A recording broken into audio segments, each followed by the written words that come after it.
November എൻഡിൽ നടന്ന CAT 2025 റിസൾട്ട്സാണ്. അതിൻ്റെ മീഡിയ റിലീസാണ് നമ്മൾ കാണുന്നത്. അപ്പം അത് സൂക്ഷിച്ച് നോക്കിയാൽ വി കൻ സീ ഒരു മലയാളി പോലും ആ ലിസ്റ്റിലില്ല. ഒരു കേരളത്തിൽ നിന്നുള്ള ഒരു റെപ്രസെൻറ്റേഷനും ഈ ലിസ്റ്റിലില്ല. ഇറ്റ്സ് നോട്ട് ബിക്കോസ് കേരളത്തിൽ നിന്ന് വളരെ ബ്രില്യൻ്റ് ആയിട്ടുള്ള കുട്ടികൾ ഈ എക്സാം എഴുതാത്തതോ അല്ലെങ്കിൽ നമ്മൾ ഈ ഐഡിയനോട് എക്സ്പോസ്ഡ് ആവാത്തതോ അല്ല. ഒരു റൈറ്റ് മെൻറ്ററിങ് അല്ലെങ്കിൽ ഗൈഡൻസ് ഇതിനില്ല.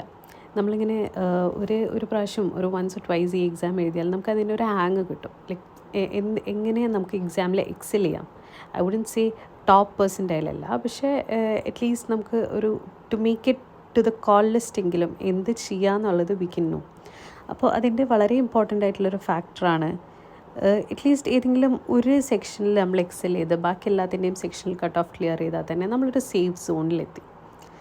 പക്ഷേ നമ്മൾ ഈ ഒരു മെൻറ്ററിങ്ങിന് നമ്മൾ യൂട്യൂബിൽ നോക്കുമ്പോഴോ അല്ലെങ്കിൽ ഇൻസ്റ്റഗ്രാമിൽ നോക്കുമ്പോഴോ വളരെ ഫ്യൂ മലയാളി മെൻറ്റേഴ്സേ ഉള്ളൂ, അല്ലേ? നമ്മുടെ ലാംഗ്വേജ് സംസാരിക്കുന്നത്, നമുക്ക് മനസ്സിലാവുന്ന മാതിരി പറയുന്നത്. ഈവൻ ക്ലാസ്സസ് ആയാൽ പോലും മിക്കവരും north ഇന്ത്യൻസാണ്.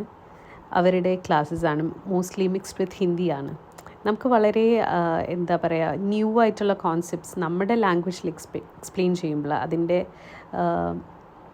worth is very different. So that's what I'm doing in this channel.